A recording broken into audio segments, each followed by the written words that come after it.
Hey there. Tonight we're exploring one of the internet's most romanticized eras, early online forums. But forget everything you've heard about the golden age of the internet, where thoughtful discussions flourished and communities were genuine. We're about to discover the reality of early forum culture, where being a moderator meant working 60 hours a week for zero pay, while fighting infinite spam with tools that barely functioned. Managing communities that were openly hostile to women and minorities, and dealing with trolls who were far more sophisticated and dedicated than anything modern social media has produced. If you're enjoying these stories, I'd really appreciate a quick like or subscribe. It helps more than you know. Drop a comment with where you're listening from and what time it is there. Love seeing our little global community connect through these stories. Now, dim the lights. Maybe turn on a fan for that soft background hum. And let's ease into tonight's journey together. Congratulations. You've just woken up as a moderator for several Usenet newsgroups in the early 1990s.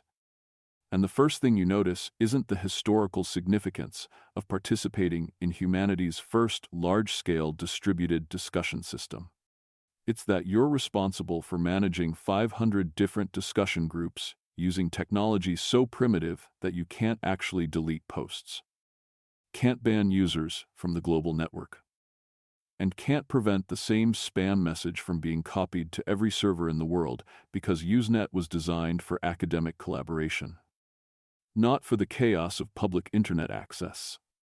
Your moderator interface consists of a text-only terminal that displays messages in chronological order with no threading, no formatting beyond plain ASCII text, and no ability to preview what you're posting until after you've already sent it to thousands of servers worldwide, where it will be permanently archived, regardless of whether you made embarrassing typos or accidentally posted something you didn't mean to share. The technical primitive nightmare of Usenet reveals itself immediately when you try to perform basic moderation tasks and discover that the system was never designed to support the functions that modern users consider essential for online discussion. There are no upvotes or downvotes, no report buttons, no automated spam filters, and no way to edit or delete posts after they've been sent, because Usenet operates on a distributed model where messages replicate across thousands of independent servers that you have no control over. The text-only interface means that all communication occurs through plain text messages with no images, no embedded videos, no emoji, and no formatting beyond what you can create using ASCII characters. Users who want to share images must encode them as text using systems like UU encode that split binary files into blocks of unreadable characters that span multiple posts and must be manually reassembled by recipients who have the technical knowledge to decode them. The spam apocalypse that plagues Usenet represents one of the first large-scale encounters with automated abuse of online platforms. Commercial spammers have discovered that they can post advertisements to thousands of newsgroups simultaneously at essentially zero cost. And they're exploiting this capability to flood every discussion with messages about pyramid schemes, pornography, and dubious business opportunities. The spam volume is so overwhelming that legitimate discussions are becoming invisible beneath layers of commercial garbage that you cannot prevent because Usenet has no centralized authority and no way to block users from posting. Individual users can create kill files that filter out specific posters or topics from their personal view. But these filters are local only and don't prevent spam from reaching other users or consuming storage space on servers that are rapidly running out of disk capacity. The Usenet structure that makes the system resilient to censorship and server failures also makes it completely impossible to moderate effectively. Messages posted to one server replicate to all connected servers through a gossip protocol that ensures eventual consistency but provides no mechanism for removing content once it's been distributed. When you realize a post violates community guidelines or contains illegal content, you can post a cancel message requesting that servers delete the original post. But individual servers can ignore cancel requests, and many do because administrators don't trust the cancel system. The storage explosion, created by Usenet's replication model, means that every message posted to any newsgroup gets copied to thousands of servers worldwide, consuming disk space on systems that are paying for storage while providing free access to users. The economics don't work because storage costs money while Usenet access is free, creating unsustainable situations where organizations are spending thousands of dollars monthly to host discussions that generate zero revenue. The no-delete function represents perhaps the most terrifying aspect of early forum culture. Everything you post is permanent and will be archived indefinitely on servers around the world. If you make a mistake, post something embarrassing, or share information you later regret, there's no way to remove it from the internet. The permanence creates anxiety about posting anything personal, while simultaneously encouraging users to post under pseudonyms that make accountability impossible. The encoding hell that characterizes binary file sharing on Usenet involves splitting files into multiple posts that must be downloaded separately and reassembled using specialized software. Users who want to share images or software must encode files as text. Split the encoded text into manageable chunks. Post each chunk as a separate message, and hope that recipients can successfully download all chunks and decode them back into the original file. The process fails constantly due to missing chunks, corrupt encoding, or server issues that prevent complete file transfer. The moderation impossibility becomes apparent when you realize that your role as moderator is essentially fictional because you have no actual power to control content or users. The moderation you can perform consists of posting messages requesting that users behave appropriately, maintaining lists of approved posters for moderated groups that use pre-approval systems, and adding people to your personal kill file so you don't have to see their posts personally. The distributed chaos of Usenet means that even in moderated newsgroups, where posts theoretically require approval before appearing, determined users can bypass moderation by posting directly to servers that don't honor moderation status, or by creating new newsgroups with similar names that aren't moderated. The distributed architecture that makes Usenet resilient to censorship also makes it resilient to any form of quality control. The kill file limitations reveal how individualized content filtering creates fragmented experiences where different users see completely different versions of discussions. Your kill file might block dozens of spam accounts and abusive users, giving you a relatively clean reading experience, while new users without extensive kill files see discussions dominated by spam and harassment that drives them away before they learn how to use filtering tools. The spam wars that consume early Usenet involve manual combat between volunteer moderators and automated spamming systems that can generate thousands of posts daily. You're fighting bots using manual labor, and the economics strongly favor the spammers who can automate their abuse, while you must manually identify and respond to each spam post. The thread hijacking that occurs constantly involves users posting off-topic messages into existing discussions, derailing conversations through deliberate disruption or simple inability to stay on subject. The hijacking is impossible to prevent because anyone can post to any newsgroup. And the chronological display of messages means that off-topic posts intermingle with legitimate discussion in ways that make threads difficult to follow. The cross-posting abuse represents weaponized use of Usenet's ability to post single messages to multiple newsgroups simultaneously. Spammers and trolls post identical messages to hundreds of groups, ensuring maximum visibility for their content while consuming storage and bandwidth across the entire network. Individual newsgroups become collateral damage in spam campaigns that target the entire system.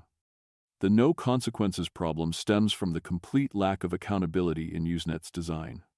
Users can post from any server, create unlimited identities, and face no penalties for abuse because there's no central authority and no mechanism for enforcing community standards across the distributed network.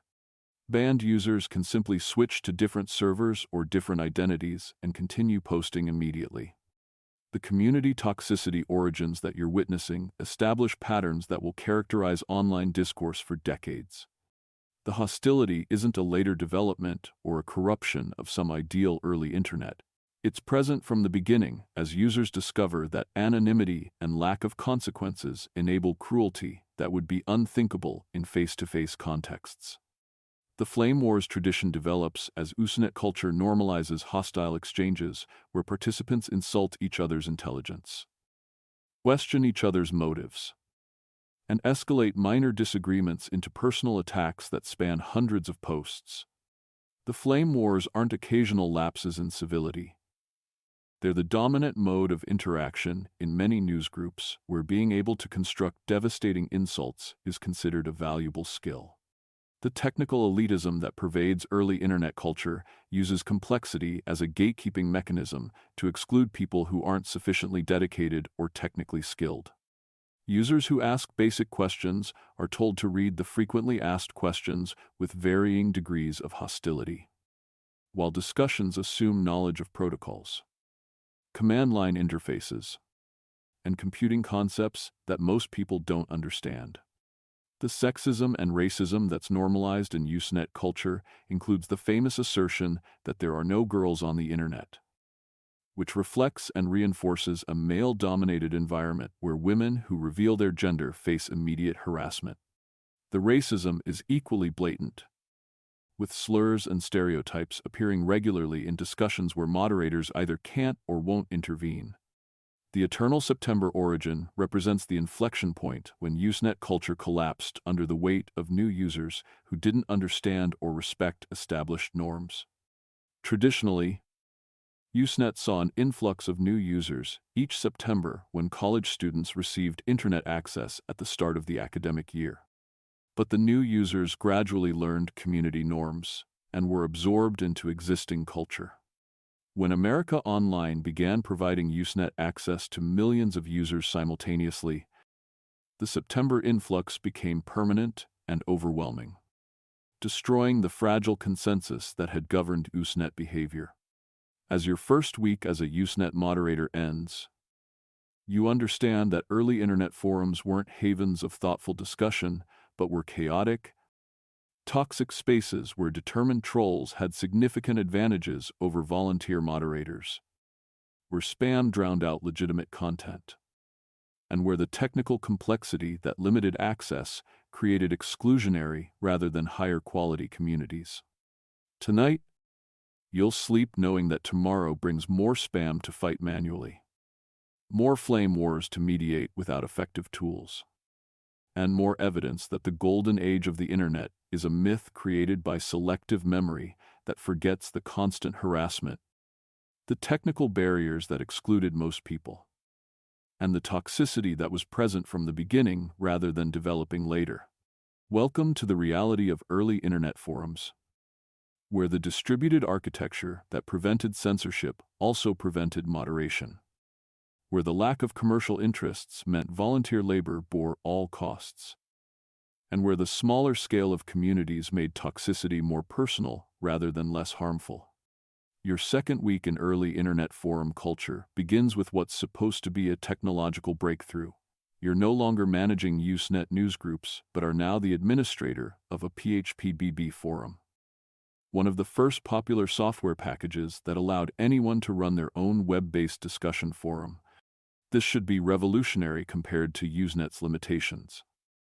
Except you're discovering that PHP-BB forums simply replaced Usenet's problems with an entirely new set of catastrophic issues involving security vulnerabilities, hosting costs, and moderation challenges that make the Usenet experience seem almost manageable by comparison. The morning starts with an email notification that your forum has been compromised overnight by hackers who exploited a SQL injection vulnerability in the PHP-BB software to gain administrative access. Delete your entire user database and replace your homepage with a message announcing that your forum belongs to a hacking group whose members enjoy demonstrating security flaws in amateur-run websites. This is the third time your forum has been hacked this month, and each breach requires hours of recovery work, password resets for all users, and apologies to a community that's growing increasingly frustrated with the constant downtime. The software limitations disaster of early PHP-BB forums reveals how the promise of user-friendly discussion platforms was undermined by immature technology that combined powerful features with catastrophic security flaws. The PHP-BB software that's supposed to democratize online forums by making them accessible to non-technical administrators is actually a minefield of vulnerabilities that hackers exploit constantly because the software is open source, widely used, and developed by volunteers who prioritize features over security.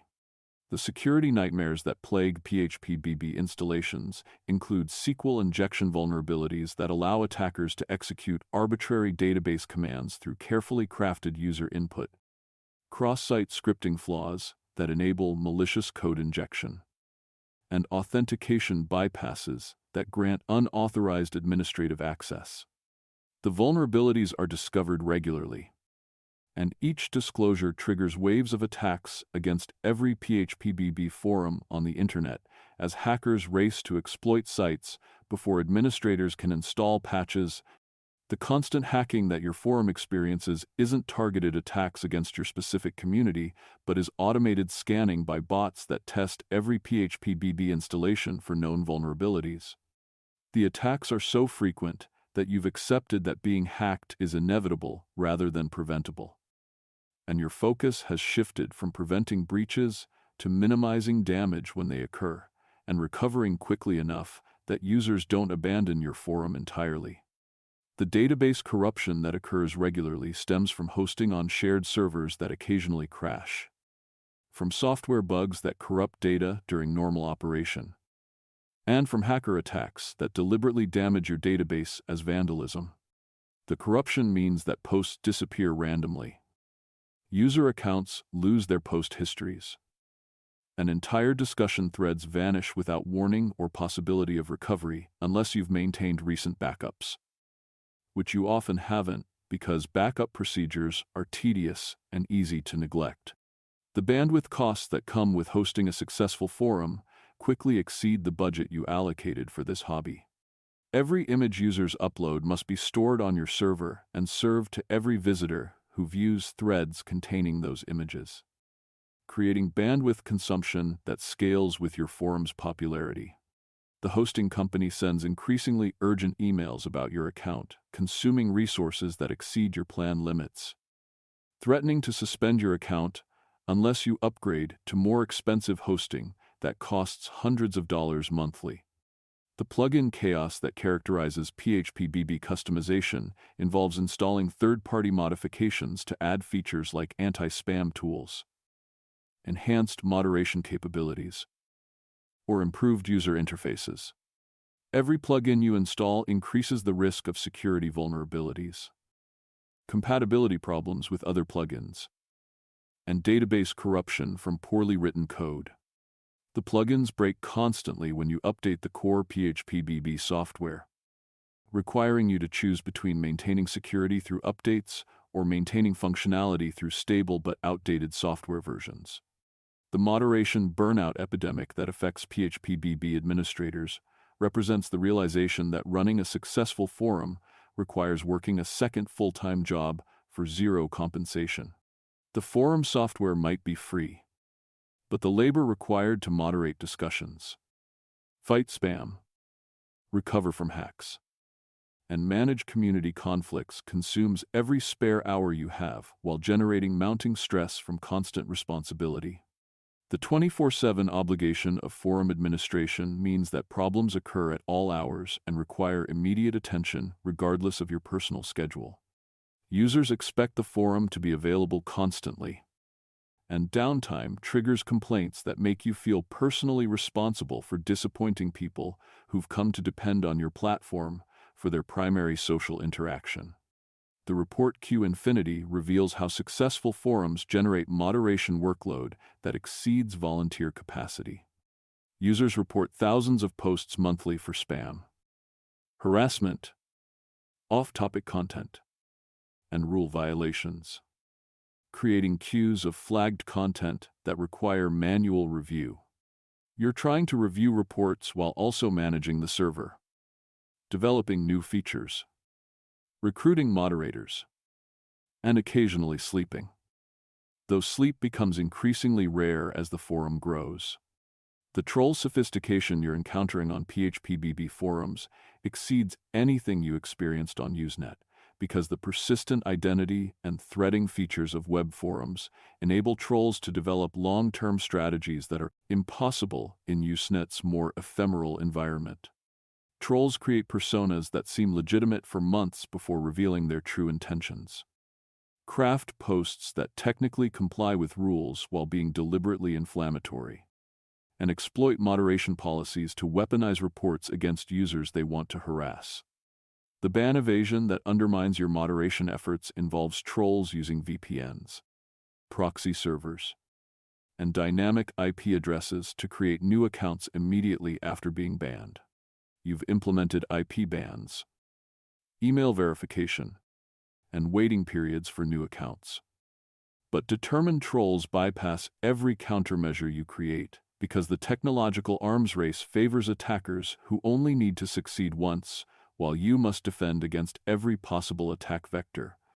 The doxing wars that erupt in forum drama involve users researching each other's personal information and posting real names, addresses, employers, and family details to forums in an effort to intimidate or harass rivals. The doxing creates real-world danger as online conflicts transition to offline harassment, including phone calls to employers, messages to family members, and occasionally physical stalking of people whose only crime was participating in internet discussions. The mental health collapse that you're experiencing stems from constant exposure to the worst behavior humans can produce in online environments. You're reading harassment, moderating hate speech, removing illegal content, and dealing with suicide threats from users who've come to view you as a counselor despite your complete lack of mental health training. The emotional labor of forum moderation creates psychological damage that accumulates over months and years without any support system or acknowledgement that this work has mental health consequences.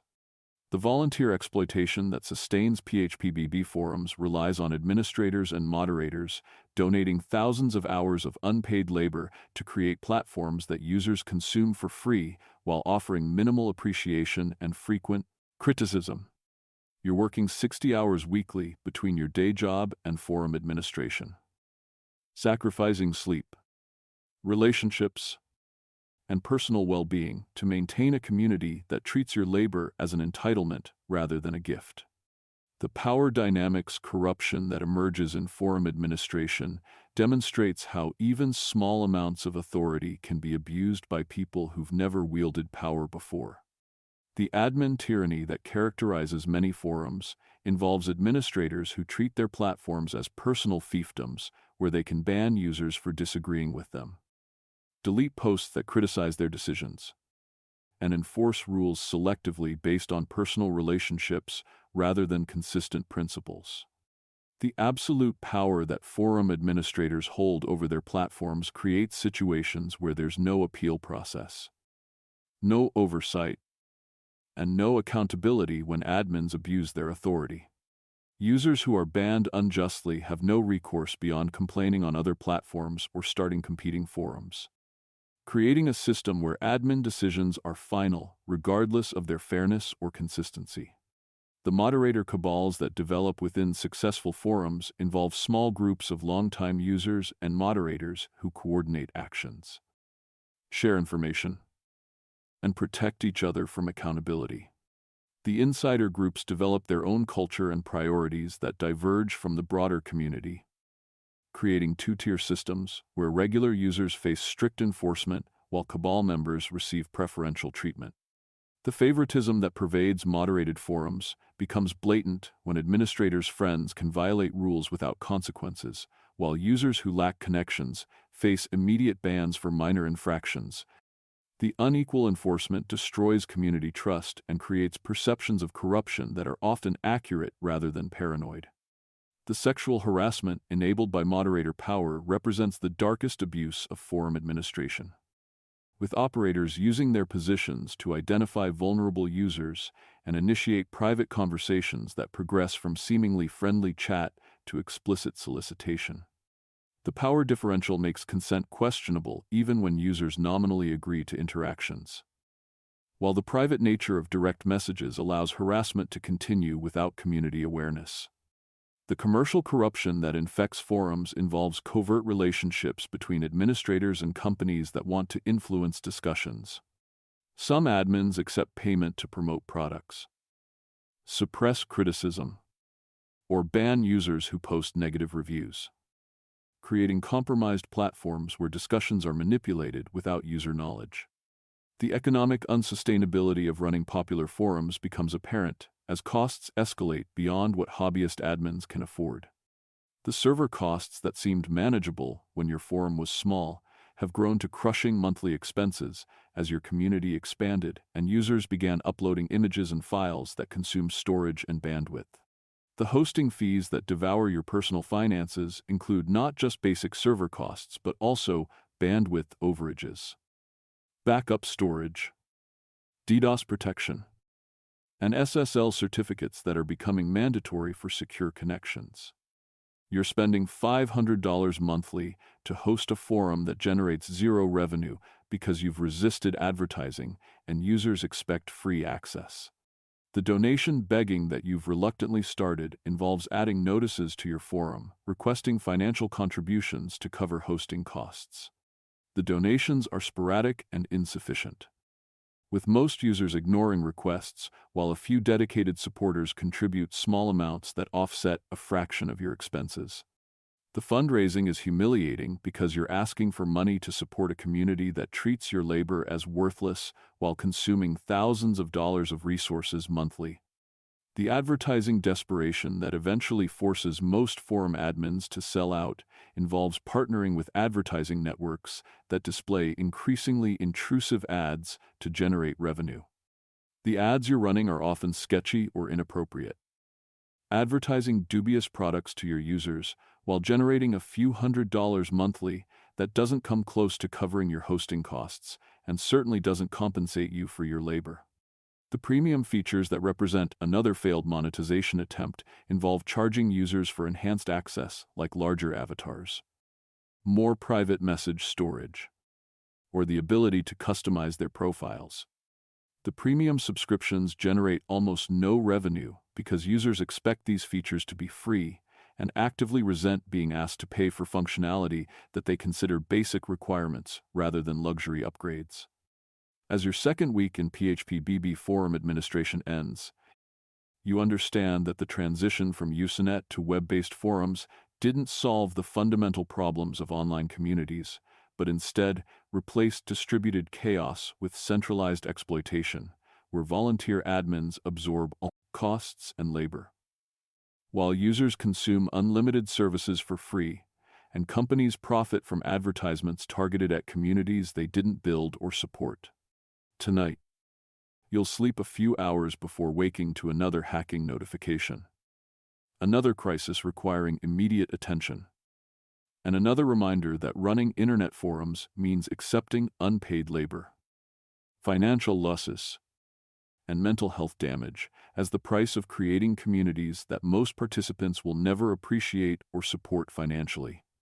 The PHP-BB revolution that was supposed to democratize online forums by making them accessible to everyone actually created a system where the burden of forum operation fell entirely on volunteer administrators who lacked the resources, training, or support to manage the security, moderation, and financial challenges that successful platforms created. Your third week as a forum administrator begins with the discovery that your community has been targeted by something awful, one of the internet's most notorious troll forums, which has organized a coordinated raid against your platform involving hundreds of users who are simultaneously creating accounts, flooding threads with spam and disturbing images, and systematically destroying every discussion through a campaign so well coordinated and relentless that it makes you understand that early internet trolling wasn't random harassment by bored individuals but was actually sophisticated psychological warfare conducted by organized groups who treated community destruction as entertainment. The raid notification arrives through your forum's report queue, which has exploded overnight from a normal 50 pending reports to over $15,000. Each flagging posts that contain combinations of shock images, ASCII art swastikas, racial slurs, and coordinated spam designed to make your forum completely unusable. The raiders have clearly spent days planning this attack, creating accounts in advance, coordinating their timing across multiple time zones, and developing strategies to maximize damage while overwhelming your moderation capacity. The trolling as art form that you're witnessing represents a level of sophistication that shatters any illusions about trolls being simple bullies or attention seekers. These are people who've devoted enormous time and creativity to developing psychological manipulation techniques, studying community dynamics to identify vulnerabilities, and perfecting the craft of causing maximum disruption with minimum effort. The trolling isn't mindless harassment. It's calculated warfare, conducted by people who understand online communities better than most administrators do. The sophisticated manipulation that characterizes advanced trolling involves raiders creating seemingly legitimate accounts months before the actual raid, participating normally in discussions to build post history and reputation, and then activating these sleeper accounts during the coordinated attack to cause confusion about who's a raider and who's a legitimate user. The long-term planning makes it nearly impossible to identify and ban all raiders because many have established themselves as trusted community members before revealing their true intentions. The long cons that trolls execute include spending months or even years building relationships with community members, gaining moderator status, and earning trust that they eventually weaponize by leaking private moderator discussions, doxing users they've befriended, or using their moderator access to sabotage the forum from within. The betrayal is particularly devastating because communities invest emotional energy in relationships that turn out to have been manipulative from the beginning. The trust exploitation that makes long cons effective demonstrates how online communities create vulnerabilities through their emphasis on building connections and trusting fellow users. The friendly new member who seems genuinely interested in discussions might actually be gathering information for future attacks, creating a paranoia that's justified by regular betrayals but incompatible with maintaining functional communities. The griefing culture that animates forum raiders treats community destruction as a form of entertainment, where success is measured by how completely a forum can be disrupted and how much emotional distress can be inflicted on administrators and users. The griefers don't have ideological motivations or personal grudges. They're causing harm purely for the amusement value, which makes them impossible to negotiate with or reform. The weaponized autism that characterizes some raiding communities involves obsessive dedication to trolling campaigns that exceed what normal people would consider reasonable time investments. Raiders will spend hundreds of hours planning attacks, creating elaborate fake personas, and pursuing vendettas against forums or individuals who've offended them, demonstrating a level of commitment that volunteer moderators cannot match while also managing work, families, and lives beyond the internet. The lulz ideology that justifies raiding behavior involves a moral framework where causing chaos and distress is considered inherently valuable because it exposes the fragility of online communities and humiliates people who take internet seriously.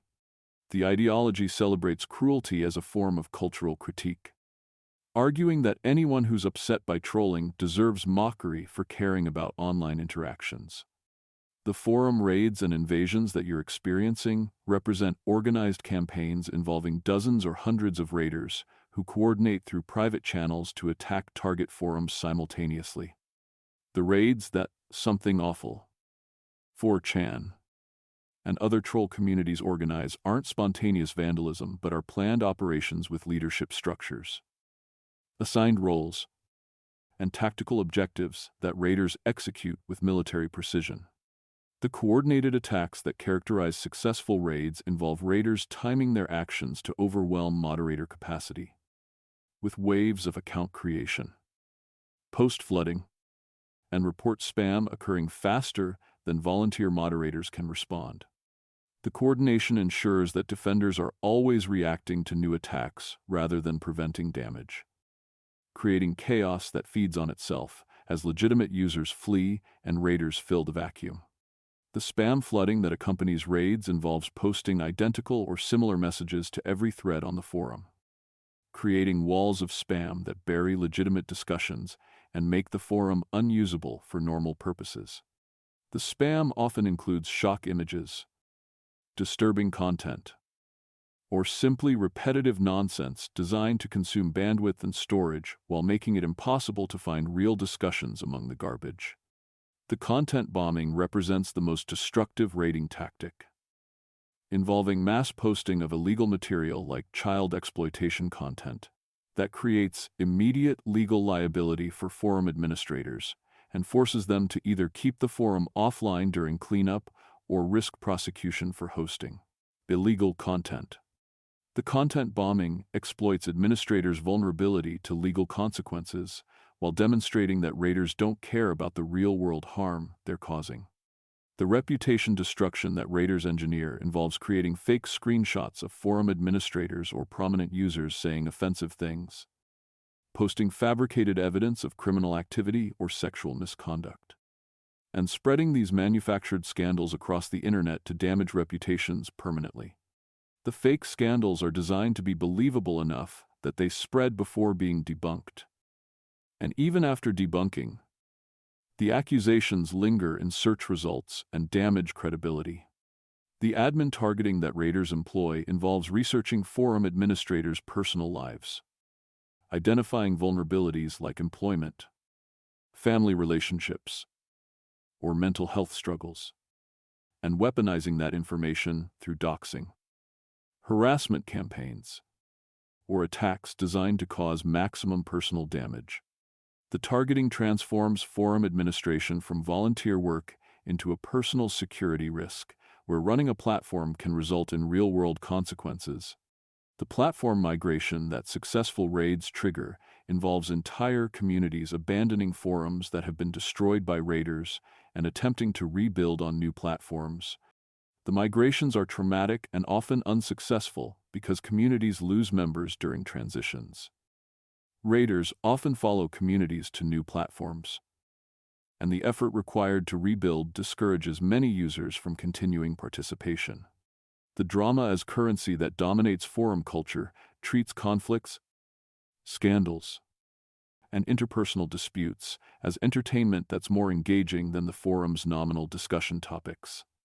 Users become addicted to drama, seeking out conflicts and creating situations that generate entertainment through chaos and emotional escalation. The manufactured conflict that characterizes drama-driven forums involves trolls deliberately creating disagreements by posting inflammatory opinions, spreading rumors about users or moderators, and constructing false narratives that divide communities into warring factions. The manufactured drama is often more compelling than organic discussions because it's designed to maximize emotional engagement. The schism engineering that advanced trolls practice involves identifying fault lines within communities and exploiting those divisions to split forums into competing factions that attack each other.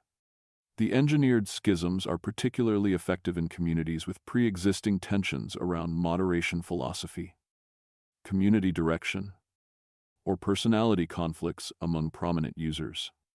The scandal cycles that consume forum attention involve trolls manufacturing outrage about moderator actions, alleged corruption, or user behavior, creating waves of indignation that dominate discussions for days or weeks before being replaced by new manufactured scandals. The cycle ensures that forums spend more time on internal drama than on their actual discussion topics. The screenshot culture that enables drama involves users capturing conversations from private messages, moderator discussions, or deleted posts and sharing those screenshots to prove claims, expose hypocrisy, or simply embarrass people whose private communications weren't meant for public consumption. The screenshots are often taken out of context but are treated as definitive evidence regardless of their actual meaning. The call-out posts that become standard forum practice involve public accusations of wrongdoing, typically posted in dedicated drama threads where users can gather to criticize, mocked, or attack the accused. The call-out culture creates environments where public shaming is normalized, and users must constantly worry about being the next target of coordinated criticism. The legal gray areas that forum operators navigate create constant anxiety about whether you're legally liable for user content, whether your moderation practices expose you to lawsuits, and whether activities on your forum might trigger law enforcement attention. The lack of clear legal frameworks for forum operation means that you're making decisions without knowing their legal implications. The copyright infringement that occurs constantly on forums includes users sharing pirated software, music, movies, and other copyrighted content through file sharing links, direct uploads, or coordinated distribution networks. You're trying to remove infringing content when you discover it, but the volume exceeds your moderation capacity, and you're never sure whether hosting these posts makes you legally liable even when you weren't aware of them. The libel and defamation that characterizes forum discourse includes users making false accusations about each other, spreading damaging rumors, and posting lies designed to destroy reputations. The speech is often protected in the United States under broad free speech principles, but you worry about whether hosting defamatory content exposes you to liability and whether you have obligations to remove false statements that harm people. The harassment campaigns that organize through forums involve coordinated efforts to drive specific users off platforms through sustained abuse, doxing, and real-world harassment. You're trying to ban harassers and protect victims, but the campaigns often involve hundreds of participants posting from different accounts, making it nearly impossible to stop the abuse without shutting down entire discussion areas. The minor safety concerns that plague forums involve inadequate age verification, allowing children to access adult content, predators using forums to identify and groom potential victims, and exposure of minors to disturbing material that their parents would never knowingly allow. You've implemented age restrictions and content warnings, but enforcement is impossible when users can lie about their ages and access forums from anywhere.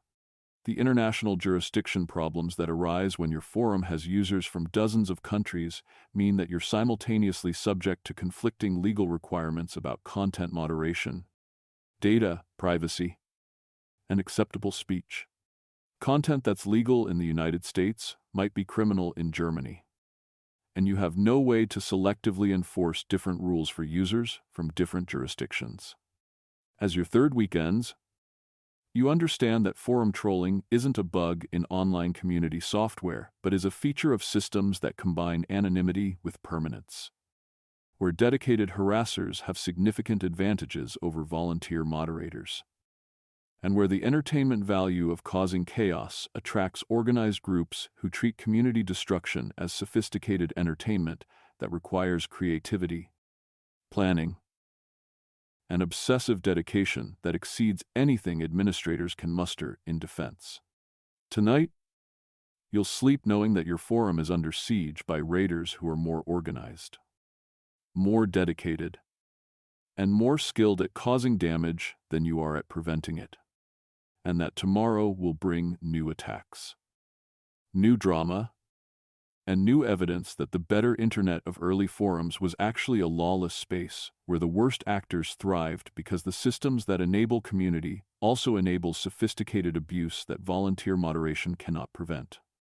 The trolls, raiders, and digital warfare of early forum culture reveal that online harassment wasn't invented by social media algorithms or created by smartphone adoption, but was present from the beginning of online communities and was actually more sophisticated and organized in early forums than in modern platforms where scale dilutes the personal attention that dedicated trolls could apply to smaller communities. Your fourth week in early internet forum culture begins with a conversation that shatters your remaining illusions about online community history. You're talking with a longtime forum user who wistfully reminisces about how the internet was better back then before social media ruined everything. And as they describe the thoughtful discussions, genuine friendships, and respectful communities of the early 2000s, you realize they're describing a version of history that never actually existed. The nostalgia you're hearing is selective memory that's forgotten the constant flame wars, the normalized harassment, the technical barriers that excluded most people, and the toxicity that made early forums just as dysfunctional as modern platforms, except with smaller audiences and less documentation of the dysfunction. The realization hits you as the nostalgic user describes early forums as havens of intelligent discourse, while you're simultaneously moderating threads where users are calling each other slurs, spreading conspiracy theories, and engaging in exactly the toxic behavior that's supposedly a modern invention. The disconnect between nostalgic narrative and actual experience reveals how human memory sanitizes the past by forgetting negative experiences and constructing idealized histories that never happened. The nostalgia versus reality gap that characterizes discussions about early internet culture involves people remembering the best aspects of their online experiences while forgetting the harassment they witnessed, the communities that collapsed from drama, and the constant frustrations of using primitive technology that made simple tasks unnecessarily difficult. The selective memory creates myths about a golden age that serves as contrast to problematic modern platforms. Except the golden age is fictional. The selective memory that constructs nostalgic narratives involves genuinely forgetting negative experiences while amplifying positive memories until they seem more significant and frequent than they actually were. The users who remember early forums as bastions of thoughtful discussion are conveniently forgetting that they spent most of their time scrolling past spam, avoiding flame wars, and dealing with trolls who made productive conversation nearly impossible. The smaller-scale illusion suggests that early forums were better because they were smaller communities where people knew each other. But this confuses intimacy with quality.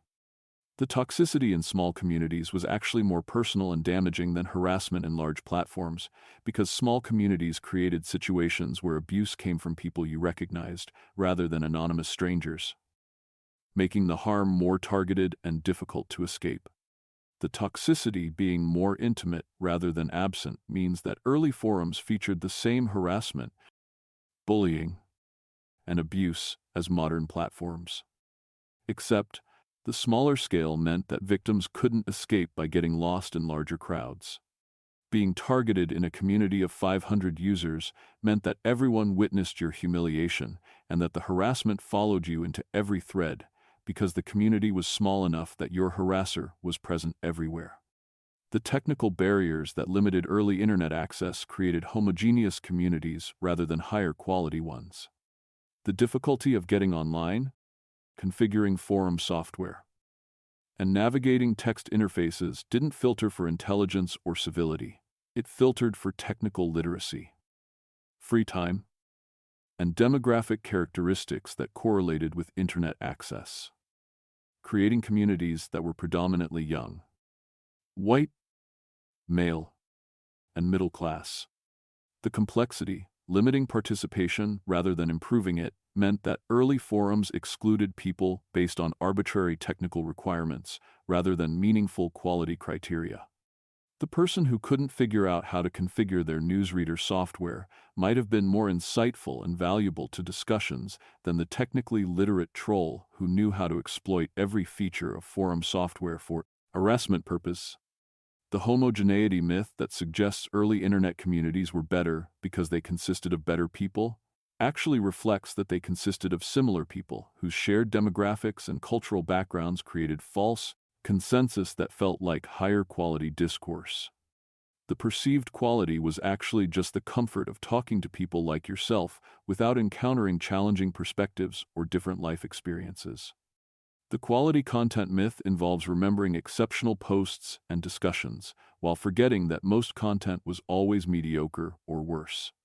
Early forums had signal-to-noise ratios that were just as bad as modern platforms, with the majority of posts being low-effort comments, spam, off-topic rambling, or hostile exchanges that added nothing valuable to discussions. The signal-to-noise always being terrible reflects that human communication on any platform follows power law distributions, where small percentages of content account for most value, while the vast majority is forgettable, actively harmful. Early forums weren't exempt from these patterns. They just had fewer total posts, making it easier to remember the good ones while forgetting the ocean of garbage surrounding them. The community depth that nostalgic narratives celebrate was often parasocial relationships rather than genuine friendships. The people you chatted with daily on forums were still strangers whose real identities, lives, and motivations remained unknown. Creating relationships that felt intimate through text familiarity, but lacked the depth and accountability of actual friendships built through shared physical experiences. The parasocial relationships created through forum participation involved one-sided emotional investments, where users developed strong feelings about people they'd never met based on text interactions that revealed curated personas rather than authentic selves. The relationships felt meaningful, but were actually built on limited information and sustained through imagination rather than genuine knowledge. The gatekeeping and exclusion that characterized early internet culture used multiple mechanisms to keep communities homogeneous and hostile to newcomers or people who differed from established norms. The gatekeeping wasn't an unfortunate side effect of early internet culture. It was a deliberate feature that communities valued and defended. The technical literacy requirements that forums imposed served gatekeeping functions by ensuring that only people with sufficient computer knowledge, time, and resources could participate. The requirements weren't neutral standards, but were barriers that systematically excluded people based on class, education, age, and access to technology that correlated with demographic characteristics. The exclusion by design meant that early internet communities actively worked to make participation difficult for anyone who didn't meet unstated demographic and cultural criteria. The lurk more directive that newcomers received wasn't helpful advice, but was a hostile command to remain silent until they'd absorbed enough cultural knowledge to participate without asking questions or making mistakes that marked them as outsiders. The cultural shibboleths that functioned as inclusion tests involved obscure references, in-jokes, and communication styles that marked insiders while excluding anyone unfamiliar with community-specific culture. The shibboleths served no functional purpose beyond identifying who belonged and who didn't, creating artificial barriers that had nothing to do with discussion quality. The demographic uniformity that characterized early forums reflected and reinforced existing social inequalities by creating spaces that were predominantly occupied by young white males who had the time, resources, and cultural background to navigate technical and social barriers to participation. The uniformity created echo chambers where dominant perspectives went unchallenged because alternative viewpoints were systematically excluded. The women being driven out of early internet spaces occurred through constant low-level harassment, sexual comments, demands for proof that women were really female, and hostile responses to anyone who revealed female identity. The harassment created environments where women learned to hide their gender or avoid certain forums entirely, ensuring that spaces remained male-dominated through deliberate exclusion rather than natural preference. The systematic harassment of women included requests for photos to prove gender, sexual propositions in private messages, dismissal of women's contributions as attention-seeking, and assumptions that any woman participating must be looking for romantic attention. The harassment made it clear that women weren't welcome as equal participants, but were tolerated only as potential sexual objects. The minority erasure that occurred through hostile environments and cultural assumptions meant that early internet forums were even less diverse than the already limited demographics of people with internet access. The erasure happened through racist jokes that went unchallenged, assumptions that all users shared majority cultural perspectives, and active hostility toward anyone who mentioned experiences that differed from white male norms. The ableist design of early forums ignored accessibility completely, creating interfaces that were unusable for people with visual impairments, motor disabilities, or cognitive differences. The inaccessibility wasn't acknowledged as a problem because forums assumed all users could see graphics, use mais precisely, and process information in specific ways that excluded disabled people from participation. The information quality disaster that characterized early forums included rampant misinformation, conspiracy theories, and dangerous advice that spread without fact-checking or correction. The forums that nostalgic narratives describe as bastions of expertise were actually full of people confidently spreading false information that others accepted because early internet culture valued confidence over accuracy. The misinformation being rampant meant that forums gave equal weight to expert knowledge and confident ignorance, creating environments where the most assertive posters shaped consensus regardless of whether their claims were true. The lack of fact-checking meant that false information spread as quickly as accurate information, and corrections were often dismissed as pedantry or suppressed through social pressure to maintain thread harmony. The conspiracy theories that flourished in early forums included everything from relatively harmless alternative histories to dangerous medical misinformation that convinced people to avoid effective treatments in favor of quackery. The conspiracy thinking thrived in echo chambers, where believers reinforced each other's delusions without encountering serious challenges. The pseudoscience that forums promoted included anti-vaccine activism, alternative medicine claims, and health advice that ranged from useless to deadly. Users shared anecdotes as evidence, dismissed scientific studies as propaganda, and encouraged each other to reject medical expertise in favor of forum consensus that was often dangerously wrong. The medical misinformation that spread through forums convinced people to avoid vaccinating their children, treat serious illnesses with herbs instead of medicine, and follow diets that caused nutritional deficiencies. The misinformation had real consequences, as people made health decisions based on forum advice from strangers who had no medical expertise but lots of confidence. The historical revisionism that forums enabled allowed fringe theories to become common knowledge among community members who reinforced each other's beliefs until they became accepted truths within the community. The revisionism ranged from politically motivated rewriting of recent events to conspiracy theories about ancient civilizations that bore no relationship to historical evidence. The source-free assertions that dominated forum arguments involved people making confident claims without providing evidence beyond everyone knows or I read somewhere that were treated as sufficient support for any position. The lack of source requirements meant that discussions were won by rhetoric rather than evidence, rewarding persuasive liars over knowledgeable but less articulate experts. The addiction and obsession that forums created in heavy users demonstrates that compulsive internet use predates smartphones and social media algorithms. Early forum users developed pathological relationships with platforms that consumed their lives, damaged their real-world relationships, and created psychological dependencies that they couldn't break.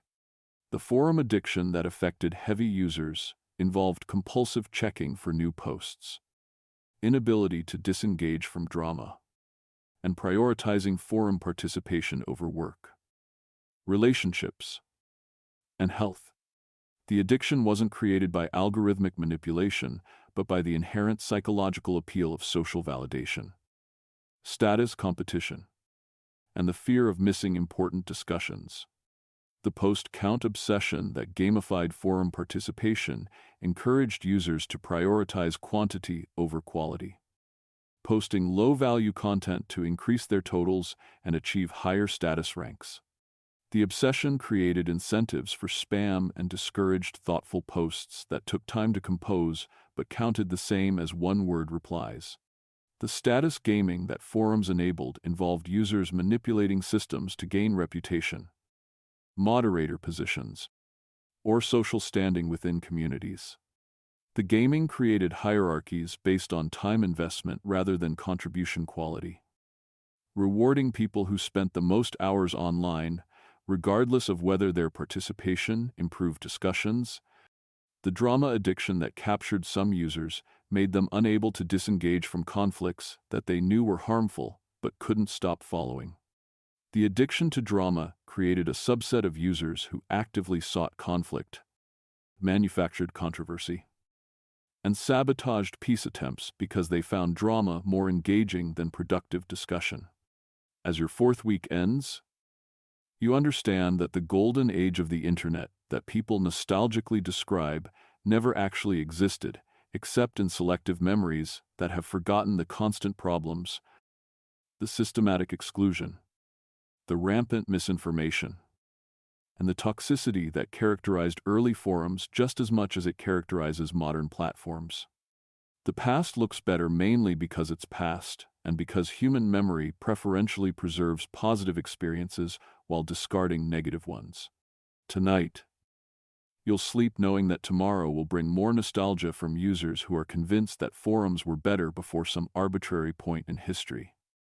While the actual evidence suggests that online communities have always been problematic and that romanticizing the past prevents honest assessment of persistent issues that platforms have never solved because they're inherent to the medium rather than recent corruptions. The golden age that never was reveals that nostalgia for early internet culture reflects dissatisfaction with current platforms more than accurate memory of past experiences, and that the problems plaguing modern social media were present from the beginning rather than being created by commercialization, algorithms, or the arrival of normies who supposedly ruined internet culture that was actually always dysfunctional. Your fifth and final week doesn't begin in the early 2000s forum world, but in the present day, where you've returned from your journey through internet forum history with a completely transformed understanding of how the platforms that dominate modern online discussion aren't revolutionary innovations, but are actually the in-time forum-dominated, same dysfunctional systems that plagued early forums. Except now they're operating at global scale with corporate ownership, algorithmic manipulation, and centralized control that make all the old problems worse while introducing new categories of dysfunction that independent forums never faced. You're sitting at your computer, browsing Reddit, and for the first time you can see the direct lineage from the PHP-BB forums you were administering to the supposedly modern platform that millions of people use daily. The subreddit drama is identical to forum drama from 2 decades ago. The moderator power trips mirror admin tyranny you witnessed. The brigading campaigns are the same coordinated raids that Something Awful organized. The only differences are scale and the illusion that Reddit's corporate structure provides stability that independent forums lacked. The Reddit consolidation that killed independent forums occurred gradually as the centralized platform offered convenience that fragmented forum ecosystems couldn't match. Instead of maintaining separate accounts for dozens of different forums, users could participate in thousands of communities through a single Reddit account, creating network effects that made Reddit increasingly dominant while independent forums withered from declining participation. The forum death that accompanied Reddit's rise involved thousands of independent communities shutting down as their user bases migrated to Reddit's more convenient, centralized system. The deaths weren't dramatic collapses but were slow declines where posts became less frequent. Discussions grew stale, and administrators eventually stopped paying hosting bills for platforms that no one was using anymore. The loss of independent forums represented more than just technological consolidation. It represented the destruction of diverse community governance models and the imposition of a single corporate-controlled system across thousands of previously autonomous communities. The forums that shut down had their own cultures, rules, and moderation philosophies that were replaced by Reddit's standardized systems and corporate policies. The centralization problems that Reddit introduced include single points of failure, where corporate decisions or technical issues affect millions of users simultaneously, whereas independent forums could fail individually without cascading effects. When Reddit goes down, thousands of communities become inaccessible simultaneously. When Reddit changes its policies, every community must adapt, regardless of whether the changes serve their needs. The corporate control that Reddit exercises over communities means that subreddit moderators operate at the pleasure of Reddit administrators who can override local decisions, ban entire subreddits for policy violations, and impose rules that conflict with community preferences. The control creates tension between Reddit's need to satisfy advertisers and investors versus communities' desires for autonomy and free expression. The free speech myth that Reddit promoted during its growth phase suggested that the platform would allow maximum expression within legal limits. But the reality has been increasing content restrictions driven by advertiser pressure, media criticism, and corporate desire to avoid controversy. The gap between rhetoric and reality has created conflicts where communities that believed they had autonomy discover that corporate priorities override community preferences. The subreddit dynamics that you're observing replicate all the problems of independent forums while adding new dysfunction created by Reddit's voting system and centralized structure. The same drama, harassment, and toxicity that plagued PHPBB forums now affects Reddit communities, except at scales that make moderation even more impossible than it was on independent platforms. The upvote manipulation that occurs constantly on Reddit involves coordinated voting to promote preferred content, downvote rival posts, and game the algorithm that determines visibility. The manipulation transforms discussions from conversations into competitions for visibility, where strategic voting matters more than content quality. The voting brigades that organize through Discord servers or other platforms coordinate mass upvoting or downvoting to manipulate what appears on Reddit's front page or to suppress content from rival communities. The brigading gives organized groups disproportionate influence over what content succeeds, while individual users' votes become meaningless against coordinated campaigns. The power mod problem that plagues Reddit involves small numbers of users who moderate hundreds of subreddits simultaneously, wielding enormous influence over vast swaths of the platform.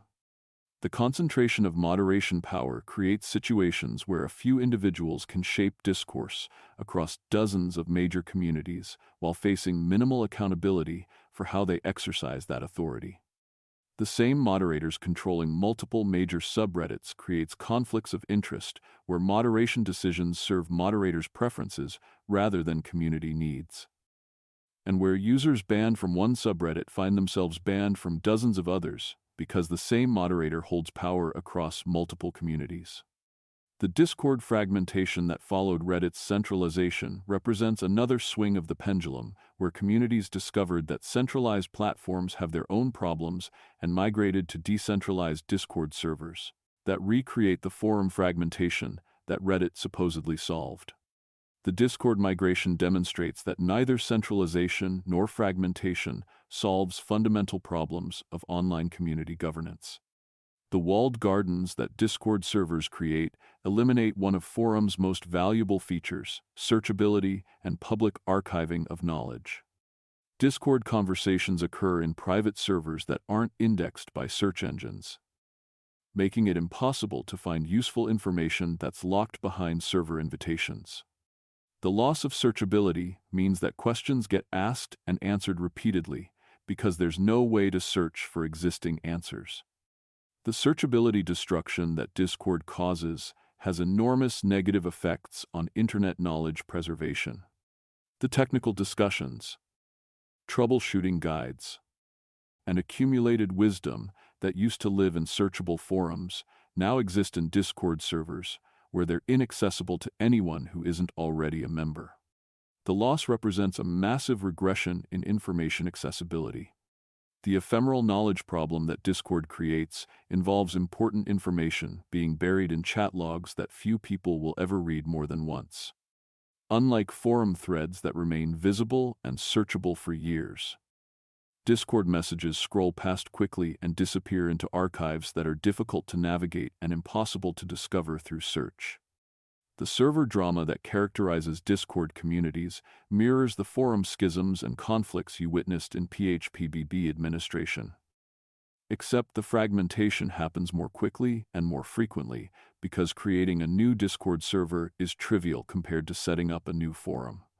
Communities split constantly over moderation disagreements, personality conflicts, or simply because someone decides they could run things better. The constant community splits that Discord enables fragment user bases into increasingly smaller servers, where the same discussions happen in multiple isolated communities that don't communicate with each other. The fragmentation reduces the network effects that made centralized platforms valuable while recreating the isolation of independent forums. The moderation overload that Discord creates through real-time chat makes effective moderation nearly impossible, because conversations happen too quickly for human moderators to review. Forum moderators could review posts at their own pace. But Discord moderators must monitor continuous streams of messages that accumulate faster than any human can read, let alone moderate effectively. The real-time chat impossibility of moderating means that Discord servers either become toxic spaces where harassment goes unchecked, or become heavily restricted environments with automated filters that create false positives and limit legitimate conversation. The moderation challenge has no good solution because the pace of chat fundamentally exceeds human capacity for oversight. The grooming havens that Discord servers can become reflect how private servers with minimal oversight create spaces where predators can operate more freely than on public platforms.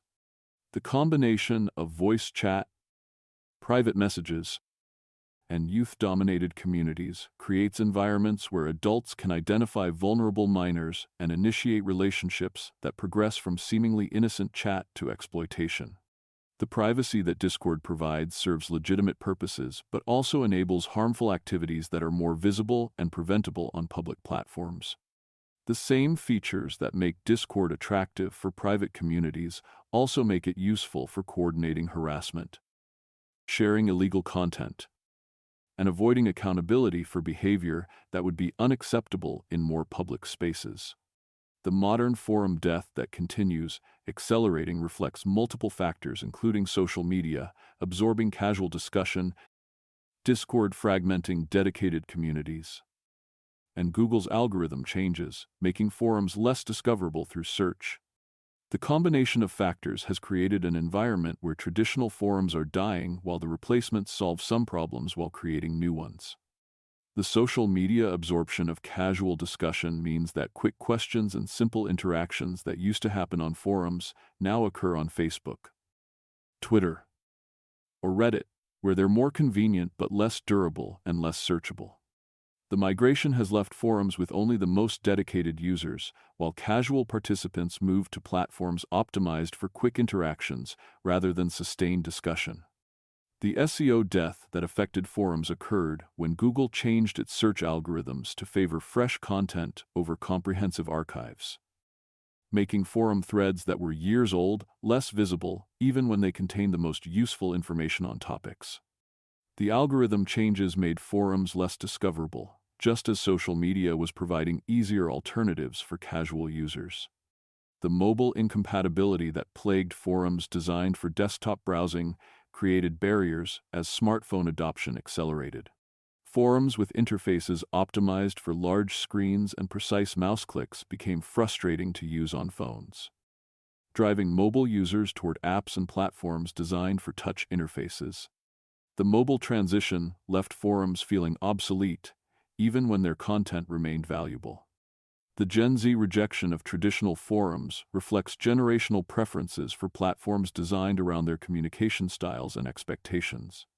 Younger users who grew up with Instagram, TikTok, and Discord find traditional forums confusing, slow, and unnecessarily complicated compared to platforms that feel intuitive because they match learned interaction patterns. The institutional knowledge that's being lost as forums shut down represents decades of accumulated expertise, troubleshooting guides, and community wisdom that existed nowhere else. When forums close, their archives often disappear entirely, taking with them irreplaceable information that would have been valuable to future users with similar questions or problems.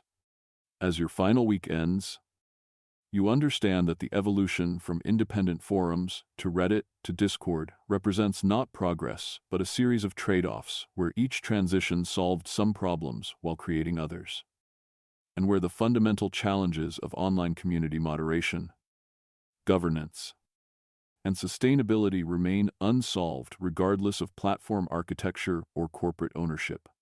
Tonight, you'll sleep in a world where the forums that once dominated internet discussion are dying or dead, replaced by centralized platforms that concentrate power in corporate hands and fragmented servers that sacrifice discoverability for privacy. Tomorrow will bring more evidence that the problems plaguing online communities were never solved but were only moved between platforms that each handle dysfunction differently without eliminating it. The journey from forums to Reddit to Discord reveals that online community platforms follow cyclical patterns where centralization creates problems that drive fragmentation, which creates different problems that eventually drive re-centralization, without ever solving the core issues of moderation, sustainability, and governance that have plagued online communities since their inception. Sweet dreams of a future where online communities might solve the problems that forums, Reddit, and Discord never addressed. Though the historical evidence suggests that platforms will continue cycling through different dysfunctional configurations rather than discovering sustainable models that actually serve community needs better than corporate interests. The dull chronicle of early internet forums reveals that the nostalgia for better online spaces is mostly fantasy, that the problems afflicting modern platforms existed from the beginning, and that the evolution of online discussion platforms has been a series of trade-offs rather than progress towards some ideal state that may not be possible given the fundamental tensions between free expression and safety, between community autonomy and corporate control, and between the human desire for connection and the reality that strangers on the internet are still strangers, regardless of how intimate text-based relationships feel. The volunteers who built and moderated early forums sacrificed thousands of unpaid hours to create communities that mostly failed or were absorbed into corporate platforms that captured the value while externalizing the costs. The legacy of early forums lives on not in the platforms themselves, most of which are now dead, but in the patterns of behavior, the moderation challenges, and the fundamental problems that every new platform inherits from its predecessors while claiming to innovate solutions that never quite materialize.